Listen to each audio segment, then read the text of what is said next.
Here comes Gus again. Let's give it another rip. He's got headphones on now. Hey. Oh my God, that's way, way, way better, dude. Hell yeah, we got it. Victory. Dude, listen, if it wasn't a disaster, it wouldn't be something that I was associated with for sure. So it's all good, my man. Can you hear? Yeah, I can hear you. I can hear you just fine. There's a delay, right? Is there a delay or is it me? No, there's a delay if you got it on Facebook. You're trying to watch it on Facebook. Watch it on. I'm not. Oh, you're not? No. Then there shouldn't be much of a delay. There might be a little bit of an echo. There's a delay. How bad? You probably adjusted the mic on. Thought you were singing or something. Take the echo and the delay off. Oh, okay. Can you hear me now? Oh yeah, absolutely. Oh, all right. So what I did, I just got off of Facebook. What the fuck you think we've been telling you for the last 10 minutes? Fuck off. Bro, Jesus. So listen, listen. It's 8 o'clock. So it was. We planned it to be like this, hey, right? Bro, because what's this problem? we told people 8 o'clock. We're 4 minutes late. These fucking. All right. So listen, Mike, if you can do us a favor, can you share this on my page, Mark's page, and the band page? Because I've been telling people about this, and they wanted to come on. And they wanted to make fun of us and, all doing all this stuff. But I want to make sure that they are able to, because a lot of these people, they have a hard time. To make fun of you. Get it right. I honestly pretty much don't know if I can. I will certainly try, though. Give me 1 second. All right. Yeah, feel free to talk amongst yourselves. Talk to Mark. How you feel? So, Mike, this guy, I went to rehearsal a couple nights ago, right? And like midway through our set, I tell Marky, I tell Fast Eddie, I was like, guys, this is a complete nightmare because I actually can't hear. I'm having a hard time hearing, and my ears were like really clogged. And Mark was like, "Oh, shut up, just keep playing." But so I don't know if I'm coming down with something, but the bad part is I hope that Mark is doesn't get sick or anything like that after the rehearsal. And by the way, we're really sorry that Fast Eddie can't make it tonight. He's got some personal stuff going on, and we hope that he and his family make it through. So rock on, Eddie, in case you're watching this. And again, Mike, thank you very much for supporting the local music scene.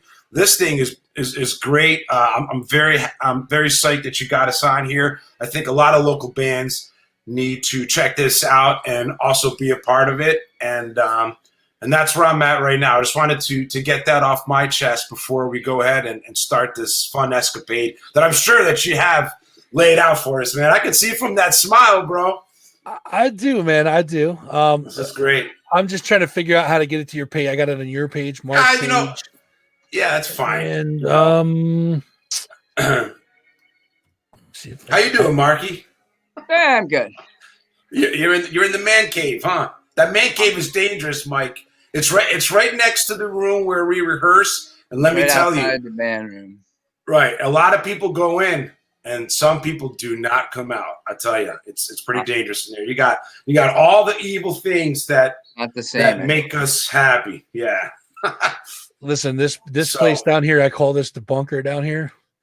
Oh, that's a beautiful name. If you are lucky enough to get in, people usually don't make it out either. You have to have like top secret clearance and shit to get down here. Well, judging by that tie, man, I might have to get one and try to enter the bunker myself. I mean, I'm loving those guitars behind you there. Those are pretty cool, man. Yeah, I can't play a lick on them, but they look goddamn good on the walls. They do. They looks really, really cool, man. And by the way, nice job with all this. You're doing a great job. I try to come on your show as much as I can. And when I do, it's always a great time, man. I'm always laughing, always smiling. It's great to see you.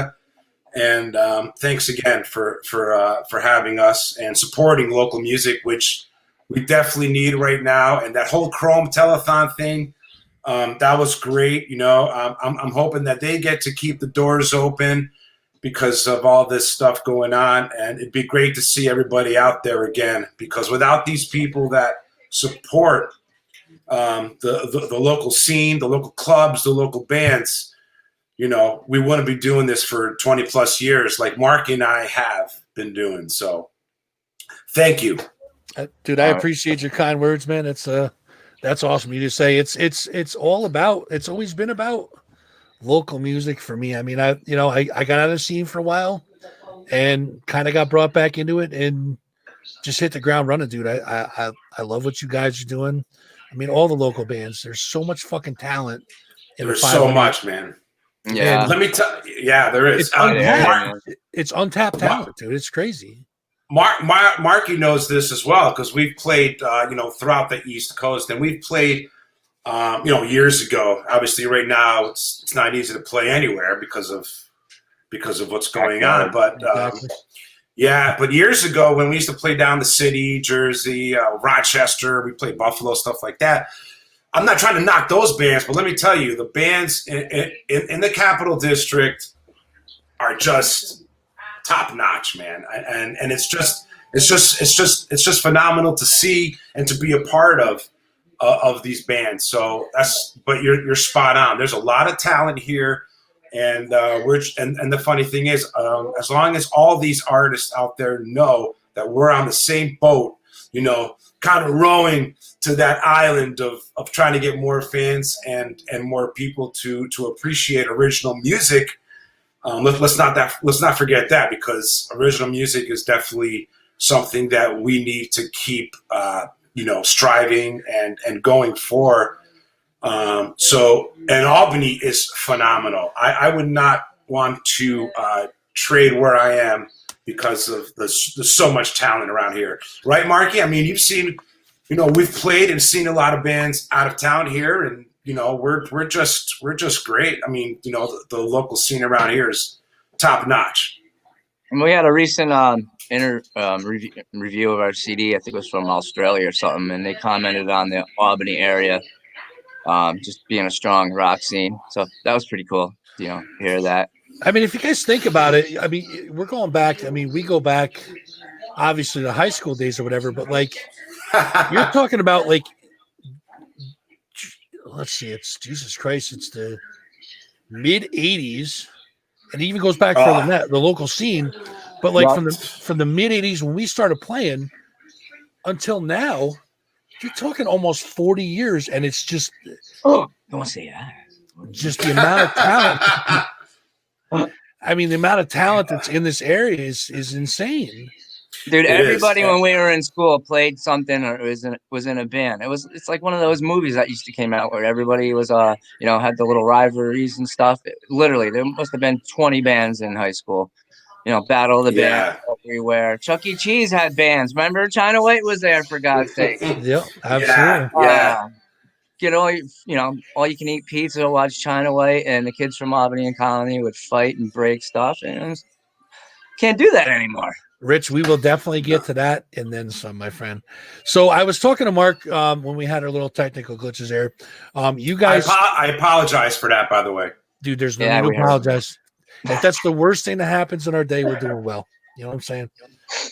You guys put out a single for around Halloween time called Spider Garden. It's available on your website. It's also on Spotify, Bandcamp, and Reverb Nation, if I'm not mistaken. Yes. Yes. Guys, blackcatelliot.com. Go check it out there. Still a free download? Still there? Oh, absolutely. We, again, like the reason why we decided to do this, it's kind of like a thank you, pretty much, to not just the people that like us, but it's also a thank you for the people that, again, appreciate local music, appreciate live original rock bands, and are probably, oh wow, we can't see our friends, we can't go to like these bars and have a couple of drinks and watch some original music. So we kind of just wanted to do a thank you single, as opposed to going into the studio right now and putting out something, full length. So we decided to do this song, Spider Garden, which I wanted to give a shout out to my friend Rich, who helped with the graphics on that and helped with the whole campaign for getting this thing out.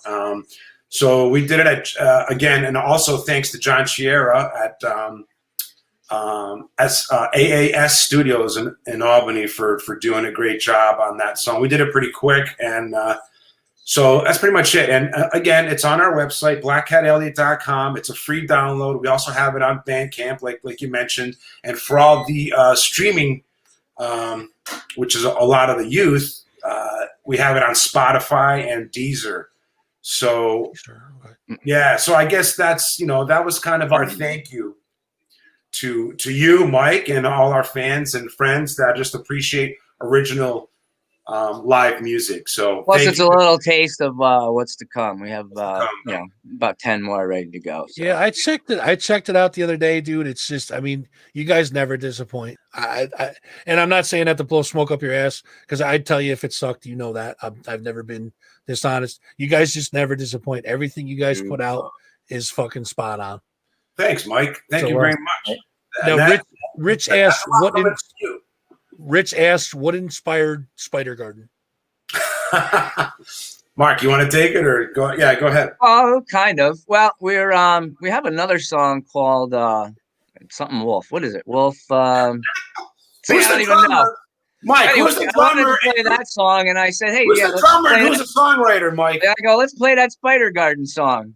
And I was like, "What? Spider Garden? We don't have a song called Spider Garden."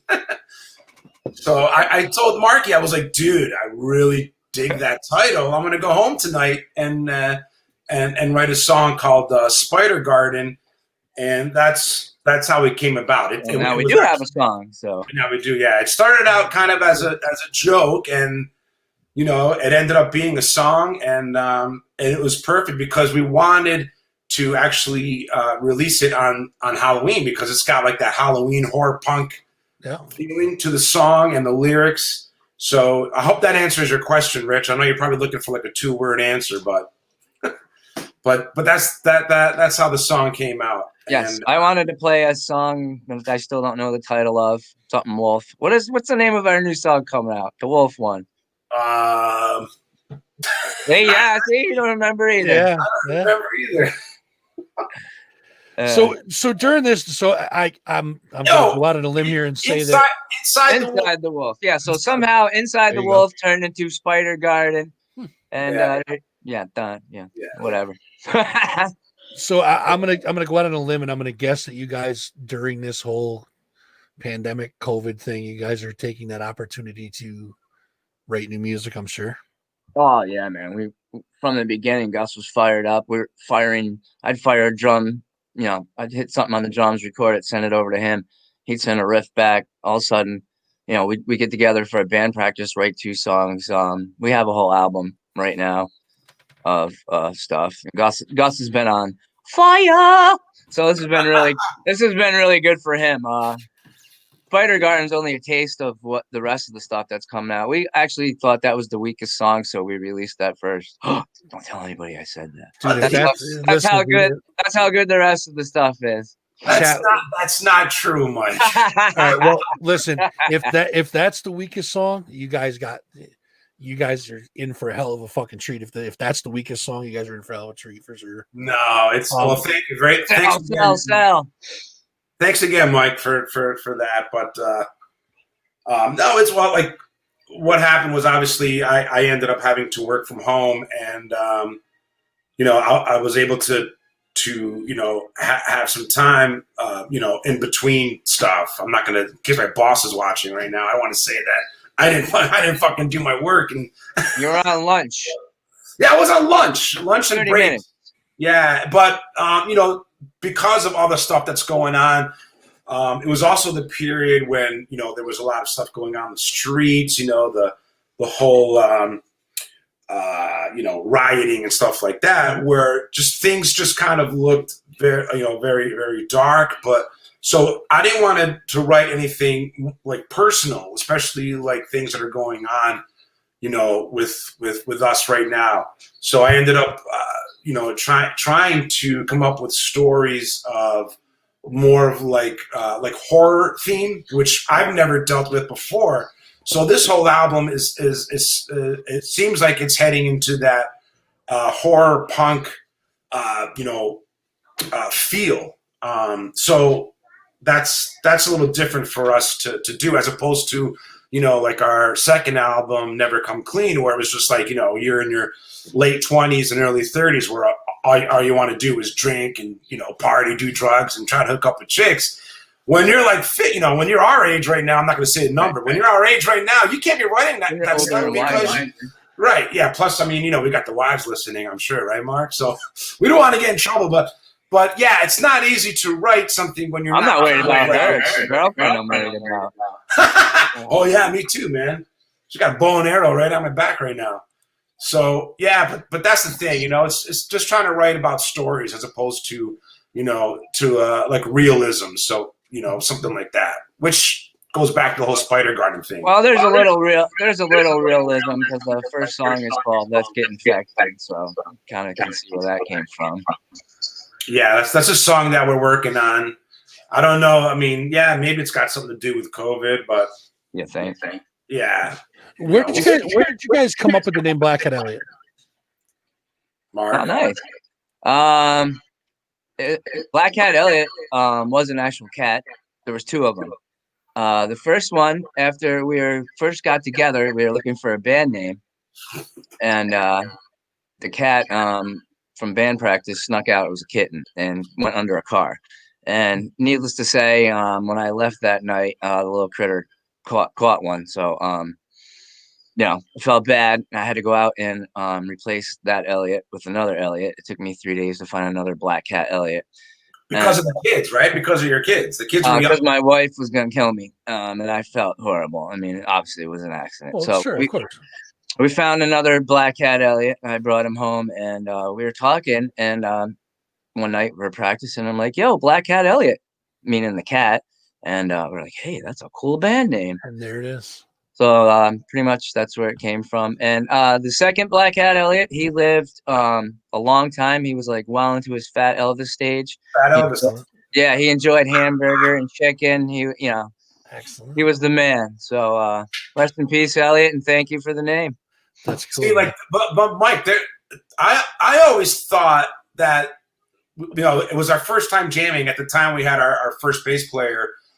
2001, actually, our first bass player at the time, Jamie St. Dennis. And from what I thought like somebody hit the cat, and it was you. Wow, son of a bitch. I've been telling people it was like the neighbor, and Marky ran inside the house and said, "Hey, Jamie and Gus, I just, you know, somebody killed Elliot." And Jamie and I looked at each other. Oh man, that sucks, but we got to name the band after the cat because, I mean, first jam and stuff. So there you go, Blackcat Elliot. That was no, it was me. I like it. I thought it was the neighbor, Mark. Well, there's actually a couple stories out there because we told some bizarre stories when we were drunk back in the day just to mess with people. So who knows what people may have heard. Okay. So that's the truth then. That's the actual truth. Okay. Yes. Right. There was a little cat named Elliot who got, met his demise from an accident. And then there was another Blackcat Elliot who lived to be old and fat and happy. See that, chat? We got to another bottom of another mystery, and he would have gotten away with it if it wasn't for you meddling kids. Right. Like that. So there's a couple questions in chat. When it's Petros asks, when's the next album coming out? Okay, good question. Goes. Mark. We're recording in February, so. So far. Anytime after that? Yeah. Well, our plan, I mean, this is the plan. You know how plans are. Sometimes they work, sometimes they don't. But our plan is to rehearse these songs throughout the holiday season because obviously nobody's playing. Really go hardcore with them and really learn them. So when we go back into the studio, we're probably going to do it with John Sierra again. We're just going to go in there and do them as quickly as possible, like we did There Is No Good in Us. So we're thinking like February, and hopefully there'll be a vaccine. If not, our plan was to, get the album done in February. And believe it or not, Mike, ready for this? We're gonna do vinyl. Whoa! See, dude, I'm into that. I dig that a lot. And by the way, just for the record, that is one of my favorite album titles is "There Is No Good in Us." When you guys put that on, I'm like, that's fucking badass. And Dan, by the way, it's not Nancy Drew, it's Scooby Doo. Thank you. He what? Dan said, "Way to go, Nancy Drew." I said I quoted Scooby Doo, not Nancy Drew. But here's the album. In case if you guys are looking at it, this is the album. So we got that. If you go on our website and that shameless promotion. There. Hold on, let me get in on it. Oh, he's got something. But yeah, Mike. So to answer Petros's question, that's there's our first album. You got a glare on that. I know. There you go. So yeah, to answer the question, we're looking, we're planning another CD party, which the last one. Want to thank everybody for coming out and supporting. That was a great time. I heard you talking about Radio X, which again they've been phenomenal. Again, phenomenal with all the local bands, all the original music that those guys are playing on their site. Right. Fantastic. So we had his band Lawn Sausages play with us. We had More Wolf and another great band in the Erotics who have been really, really cool with us throughout the years. Yeah. That was the last CD party. But this CD party, we're planning on doing it hopefully in the spring/summer. And if the COVID thing is still going on, which sounds like it is, we're planning to do an outside CD party. Excellent. So so we could have it outdoors. People can social distance. If you want to wear a mask, you wear a mask. We're going to follow the CDC regulations in order to get this album out to our fans and friends. So that's the plan, Mike. And I hope we answered your question, Petros. So. Yeah, absolutely. So if for those who don't know your sound, if you guys had to compare your sound to another band, what, in your opinion, what kind of sound does your band have as far as a different band? Take the Ramones, Kiss, and Nirvana, throw some Cheap Trick, and throw them in a blender. Slam them together. There you go. I actually heard some people from my work, which again they're also great supporters of the band. This band has been popping up a lot with us, with our style, our sound. Social Distortion. I heard that. Remember them well. That's kind of interesting. That's a good comparison. Guys, if you're curious about what they sound like, it's a fucking free download. Go get it. What are you waiting for? Go get it. There's tons of stuff you can listen to. BlackcatElliot.com. That's right. Yeah, it's on every social media outlet, every YouTube, you name it. You could find something somewhere. Yeah, definitely. So here's a good one. You guys have been together a long ass time, right? Correct. Mm-hmm. Now, listen, if it's gonna cut you guys in half, I don't want to know the answer. Has there ever been any good band fights? Yeah. Yeah, but you know what? It's weird because it hasn't really been between Marky and I. It's between Marky. That's why we've been through 3 bass players. Shit. That's because I know it's like bizarre. I've known this guy since 1987, 88. So I know, like, me and Gus yell at each other. We just do it behind the scenes. But yeah, we definitely yell at each other. But we've been best buds forever. So yeah, we can scream at each other. Yeah, I mean, it hasn't gone to like, But yeah, I've had a couple minor disagreements with previous bass players. We've all gotten over that. We still all love each other now. But yeah, can't lie. There was a couple little things. Which I want to give out a shout out to our previous bass players because of course they've kind of helped us throughout the years, like playing out and stuff like that. So I want to give a shout out to Jamie St. Dennis, Steve Gregory, and Johnny Mystery, who's in another local band called the Vava Voodoos. And you guys should check them out. And of course, our bass player, Fast Eddie, he has been phenomenal with us. We call him the glue because when there is tension between Marky and I, he kind of like, all right, guy, he's always like the middle guy. So he's the voice of reason, huh? definitely the voice of reason. Yeah, He calls us an old married couple, so that's where we're at with that. Not that that's a bad thing. So that's a great question. That's a really good question, Mike, because nobody's ever asked us that. Going back through the chat, Petros asked also, other than the obvious, what's the worst part of not being able to play live? Holy shit. It fucking sucks. I don't mean to swear, but it's terrible. I mean, there's just a certain energy you get, a feeling from doing it live. You know that, Mike, you've done it. Absolutely. Few people probably would understand what we're talking about. I also, do some martial arts, and the feeling I get from that is very similar to going up on stage and, doing your thing. There's just, a feeling that, there's people there connecting, they're enjoying what, all the hard work and energy you put into something, and there they are enjoying it. You're giving back. It's nothing like it, man. Dude, there's nothing like the guitar player getting on stage, the lights are down, and you hear that feedback before he's ready to rip that first note. It's just like you feel like there's a freaking freight train inside you just barreling down the tracks, man. It's like, that energy. I get it. Here's a weird thing, dude. We did during this whole COVID thing up at Chrome for the first fundraiser we did there for the GoFundMe. We did a lot of streaming. We streamed some live shows so that people could get their live show fix or whatever. Bro, it is weird as fuck to be in a room where there's like it's a band on a stage in Chrome, and you're like one of the only people there. There was like 3 people. There was me, Dave, and maybe a couple more people. It's just weird. And the bands are like, dude, it's like having a band practice, but like we have to be spot on. You know what I mean?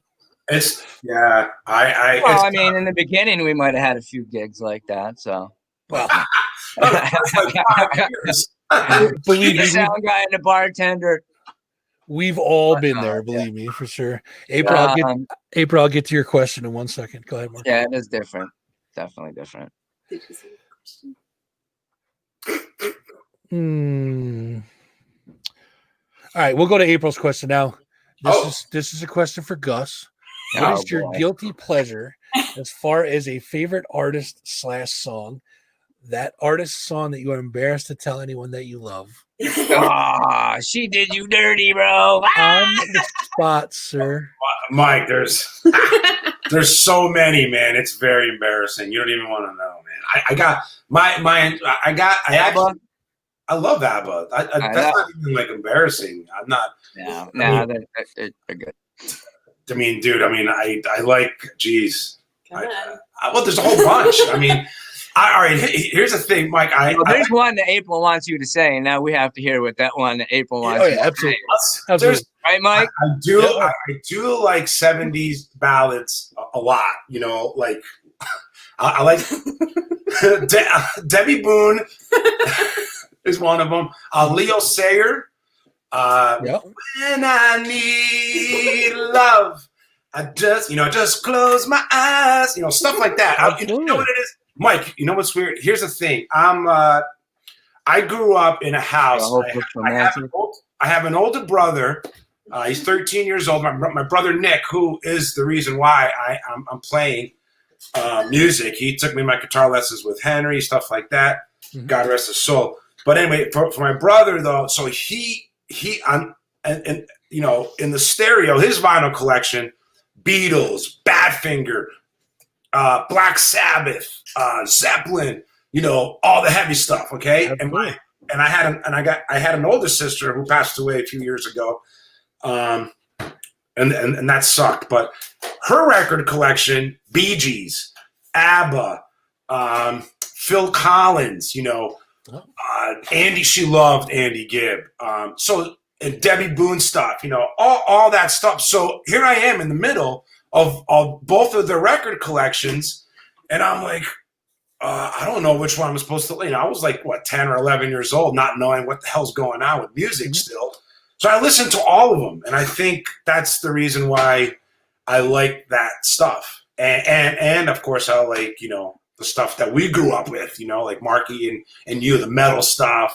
But So I hope that answered your question, Listen, Anthony. dude, not too long ago on this show, I was a big advocate for Toto's Africa. So Oh, I'm right there with that's you. a I'm great song. right there with you. But my musical taste is all over the board. It goes anywhere from classical music up to like death. Oh, yeah. It's all over the board. I listen to anything. Yes. My father used to listen to like Chet Atkins and like all that Oh, stuff. there you go. Yeah, so I mean, I'm all over the board anyways. Here's the best part, dude. My son is 16 years old. Probably about 2 years ago, we're driving in the car. I got the XM radio on, and I'm not really paying attention to it, but the song Quicksand Jesus from Skid Row came on. He sang the entire song, knew the words, sang the entire song. I'm like, what the fuck? And I'm thinking to myself, I'm like, that's parenting done right there, bro. Absolutely. Good for you, man. Good Because his favorite music, like the stuff he listens to a lot, is like he listens to a lot of like EDM stuff now. Yeah. That's but cool. He's man. got that same range that I do, where his musical taste is all over the board, and it's awesome. Yeah. See, to me, I think a lot of the video games helped with that though, because my kids listen to a lot of stuff. Led Zeppelin's like my one son's favorite band. And he's down here on the drums playing Bonham and stuff. I'm like, you little bastard. Oh, Mike, you should hear. Yeah. I don't mean to interrupt, Mark, but his son is a phenomenal drum player. So if anybody out there is looking for a young drummer, definitely hit Marky up because he's really good. Really good. I'm actually thinking about firing Balboa and hiring his son. Yeah, kind of sick of you anyway. Oh, Jesus. See, here we go. Here we go. Where's Eddie? Where's Eddie? Eddie! Speaking of band fights, we just lit the fuse once again, folks. So as far as, and we were talking about, back in the day, like you mentioned about that. Now, what's your guys' opinion on how the internet really affected the music industry? All I got to say is a lot of people owe Lars from Metallica an apology. That's all I gotta say, bro. I'm sure I'm not the first one to say that, but it's fucked up a lot of shit for everybody.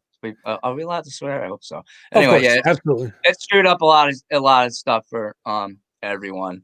The amount of money. It's like the band's the last one to make money. Period. I mean, you spend all the time and you spend your money, or if you're lucky to get somebody to give you some money, which we want to do it ourselves. The streaming, you get half a cent. By the time everybody else gets their chunk of change, you get like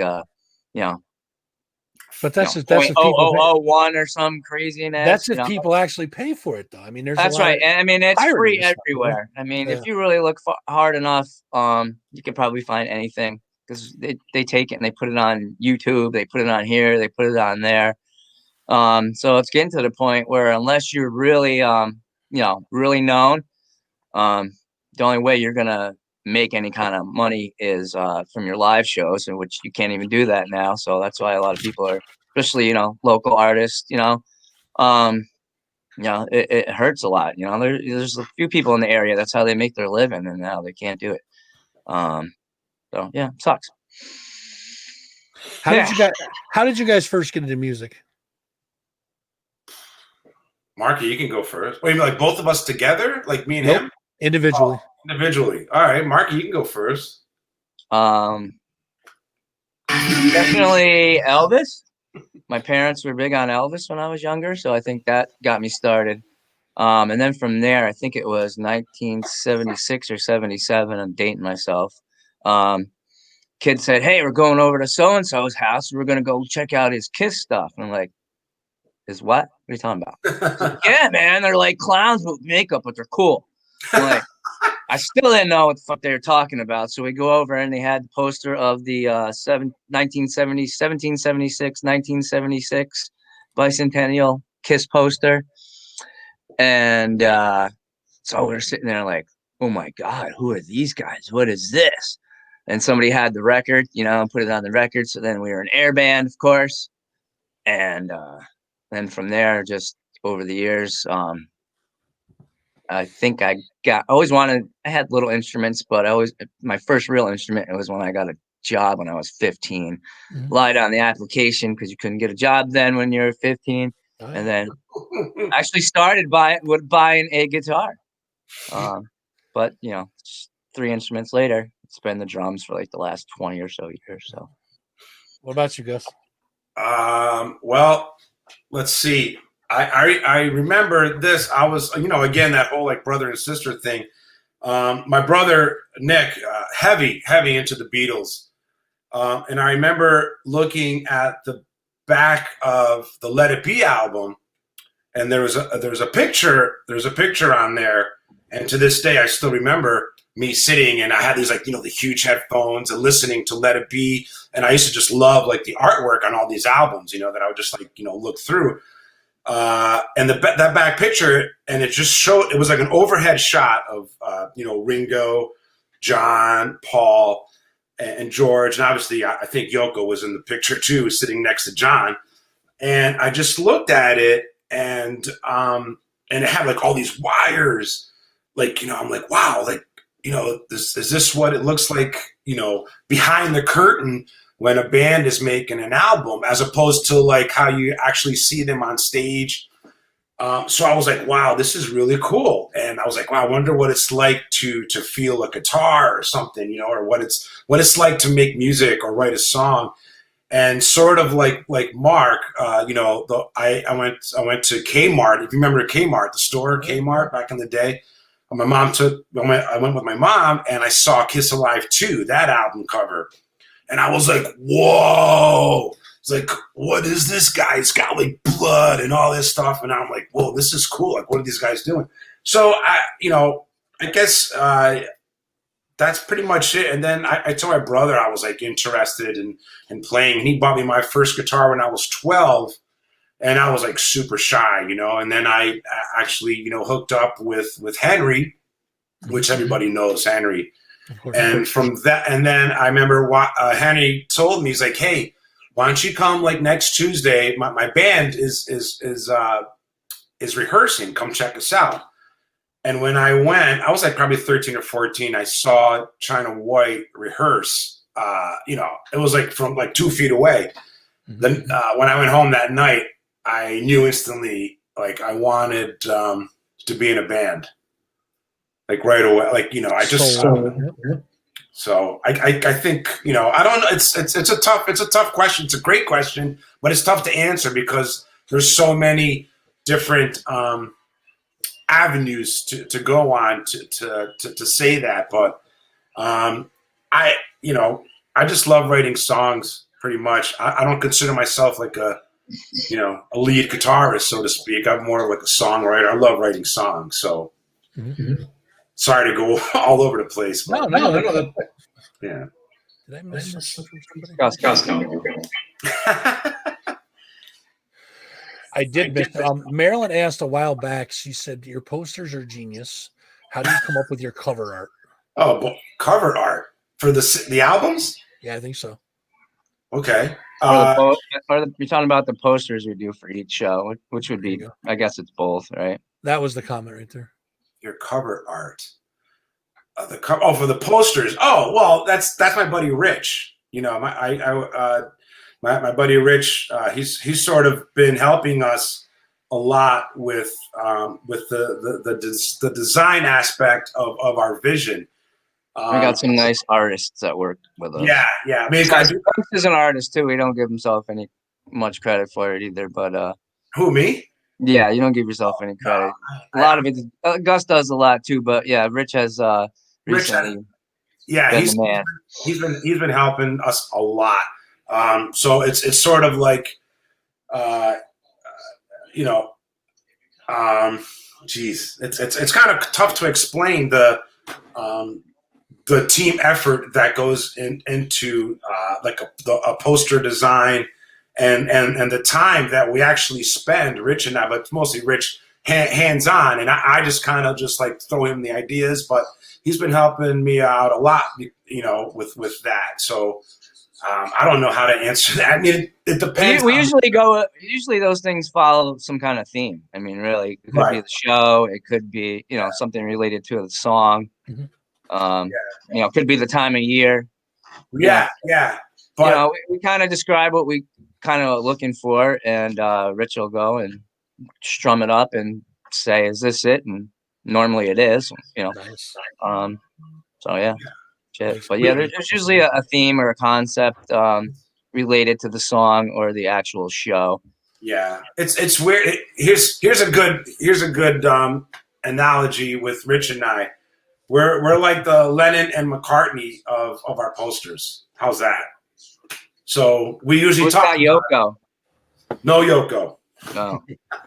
So No, yeah, don't we bring it up. I hope that. But Marky also said it best. It also depends on the theme or the show that we're trying to achieve. Sure. And then then Rich and I kind of just talk about it, and we throw out back and forth ideas. I drive him nuts, he drives me nuts, and that's what happens. So I hope that answers the question.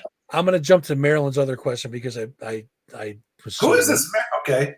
Marilyn White Lawrence is her name. Okay. Hi, Marilyn. It says, how has being in a band changed for you over the years as you've grown older and have family and other responsibilities? Oh, man. That's a great question, actually. I'll see you guys later. We were just talking about this. Oh, my God. Wow. Yeah. That's a long, really? that's a long answer, man. Okay. The beginning years of Blackcat Elliot was a Motley Crue video. Nowadays, it is more of the family video that you pop in the VCR. Perfect. I really don't want to answer it, Marky. You got it. But no, it's yeah. Let's just say, Mark. We were a little more on the wild side a few years back. We're a little more tamed. Obviously, we're married, kids. I got grandkids, believe it or not. We're strictly doing it for the music now. How about that? We're back then for the drugs and the girls, man. Let me tell you, there was a lot of that. Allegedly. When I cut the promo for this show, I said Blackcat Elliot would be on to discuss all, and I said most stuff. We'll give. We'll give you a quick story, and hopefully this will be like I don't know if this is the right word, a synopsis of what Blackcat Elliot was when we released Never Come Clean. We were playing a gig in New York City, and we were. I already know you're going with this one, but I'm not going to say. Well, here's one. We played at this place. It was our first gig in New York City, and it was down by Battery Park, which is like where the Bull is, Wall Street, stuff like that. And there was a club down there. It was called the Pussycat Lounge, and this is our first gig in New York City. Place called Pussycat Lounge, and this is when we hooked up with our booking agent down there, Frank Wood, great guy, by the way. Hooked us up with a lot of gigs. So we end up going. We had no idea where the fuck we were, because this is before GPS, before cell phones. Before I don't know how the fuck we made it anywhere. I'm surprised we're talking here, because fuck, man. We had printouts of like the Yahoo. We're like, Mark, take a left. Mark, take a right. In the meantime, I'm going there. We were getting fucked up on like. So not only were we getting fucked up at the club and after the show, but we were fucked up even before. On the way to New York City, we were getting trashed. So we're sitting there, and probably why none of the bass players like those. But hey, whatever. Yeah. So we get there and we get out of the van, and it was an absolute. It was, I don't know if I'm sure you've seen Fast Times when Spicoli gets out of the van and there's like a cloud of fucking. So it's like that's how it was. Absolutely. So we get out and there's Frank Wood, the booking guy, and he's like, hey, and he's got a Wolfman Jack voice, and he's like, hey, you must be Gus. You must be Blackcat Elliot. I was like, Frank Wood, what's up? Right? And he's hanging out with, I swear to God, I thought it was the cast of Sopranos. They're like hanging out outside with Frank Wood. Like they're all in a circle smoking these huge cigars, these silver like Armani suits. And I'm like, what the fuck is going on? So the guy, the one guy, like, he looked like freaking Tony Soprano. He's like, well, you guys in the band? And Frank Wood's like, hey, these guys are playing upstairs. Oh, they're not going downstairs. And I was like, oh, what's downstairs? So, Mike, no lie, right? This is our first gig in the city, right? I don't even think we had like a full hour set. We had what was the fucking first time we're playing down there? 2 songs and done. Yeah. Well, no, we had a set, but we were shitting our pants because it was New York City. Mm-hmm.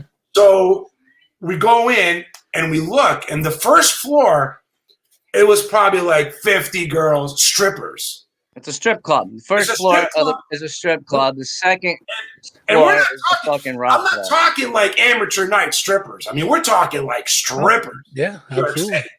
Right. So we're looking around. We're like, what the fuck? You know, and then Frank Wood's like, the bands play upstairs. We're like, oh my God. So this is a strip bar and a rock club? And Frank Wood goes, yeah. And he goes, and if you want, the strippers can come up on stage with you guys while you're playing. So I look at Mark and I'm like, dude, I was like, I want to do this for a while. Of course, man. So yeah, but that was a good night. They ended up coming up on stage with us. I remember. Yeah, I think we almost train wrecked one of the songs. Yeah, because I was like a mess. Like they were just like dancing all around us, but it was a good time. Another time is we got pulled over by state troopers, and Marky knows this one. And we were smoking whatever in the van, and the cops like get out of the van. We get out of the van, and we're pulled over. Now this is after a gig in New York. This is a different time. Yeah. And we're sitting down by the guardrail, and the trooper walks up to us, and he's like, what did he say, Mark? I said turn off the camera to his partner. To his partner. So Gus is like, camera? Am I going to be on TV? Is my mother going to see this? Yeah. So on the side of the highway coming from New York City. Yeah, and the cops came. Well, the best part of it, Mike, here's what happens. We get pulled over. The cop comes up, knocks on the window. We roll down the window. He goes, you know what it smells like when someone smokes a joint and lights a cigarette afterwards to hide it? I go, no, sir. He goes, like someone smoked a joint and then lit a cigarette afterwards to hide it. I go, fair enough. Step out of the car, please. Step out of the van, please. And then, that's when we got pulled to the side of the road. And They was worried about being on cops because he didn't want his mother to see him on cops. My mom would have killed me.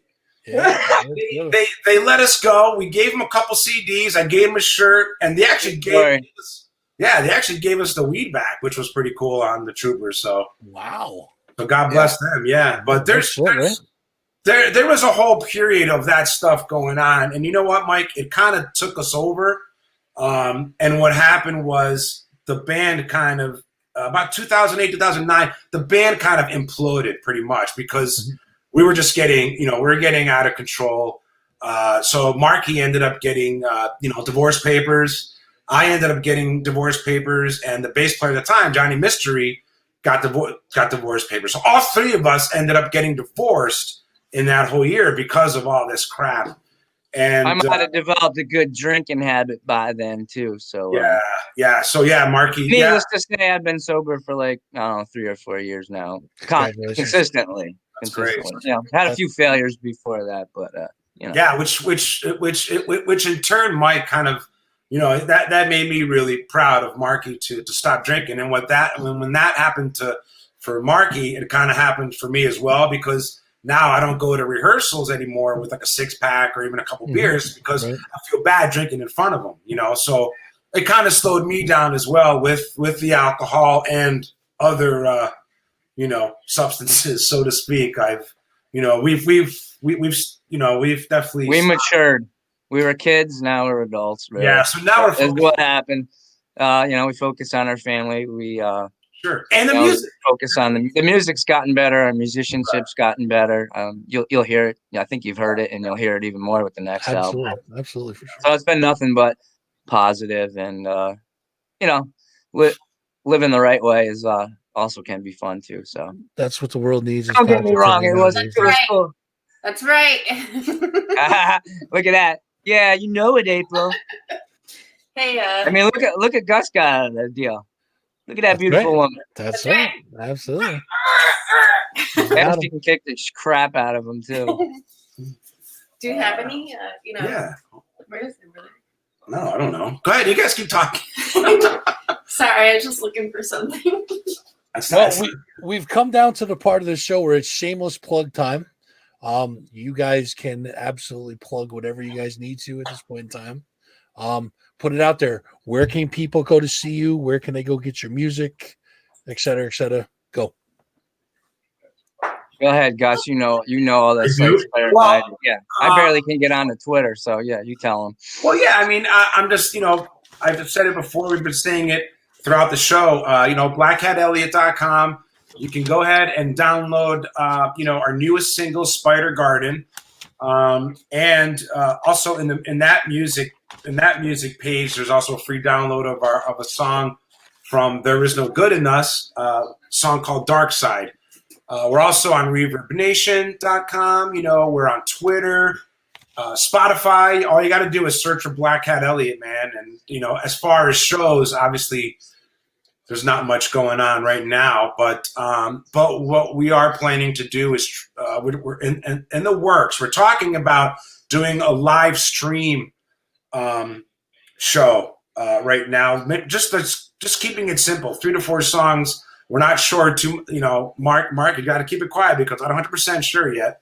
So that's coming up for everybody out there to hopefully see and watch us perform, obviously on here. And then I wanted to also thank Radio X, WEQX, 97.7 EXT. I like to thank the Hangar and and I feel really bad for all these clubs that have ended up closing because of this. And hopefully we will get through this and we will, end up seeing everybody at our shows again. I'd like to thank, Rich and of course you, Mike, for yeah, this is really cool, Mike. It's really cool, man. And keep doing this, So that's pretty much the plug I have. Just, go on our website, BlackCatElliot.com, or, like us on Facebook. We're always posting cool things and, up-to-date things. And I hope everybody downloads Spider Garden because, it'll help us, realize that there's people out there that still appreciate original rock music. And we'll keep doing that for you as long as you're out there and supporting it. I'd like to thank Mike Trash, The Erotics, Brother T, of course, Ike's Wasted World, Big Frank and the Bargain Bingers. The list goes on. Mortal Wolf, tons. There's tons of people in this area Buddies that are doing great and keep doing what you're doing. Thank our families for putting up with us all these years. Mark's wife for letting us jam. And last but not least, we're sorry that Fast Eddie couldn't be here. We hope that he, gets through all the stuff that he's going through. I'm sure he will. And hang tough, Eddie. Hang tough. And that's pretty much it. Marky, I don't know if you got anything else. I think you got it, man. You know what? I'll give one shameless plug for my jiu-jitsu school, Brian Bury Jiu-Jitsu. There you go. That's it. I like it. All right, boys. I would like to say personally thank you to two really good friends of mine for coming on. Gus and Marky, you guys fucking knocking it out of the park. Keep doing what you're doing because you guys put out a hell of a product. And guys, Blackcat Elliot, man. Blackcat Elliot, give him a round of applause wherever you're at. Thanks, Mike. We will see you guys out on the stage kicking ass real soon. Guys, BlackCatElliot.com. Go there, support your local music, support these guys because they're not only are they amazing musicians, but they're just amazing dudes in general.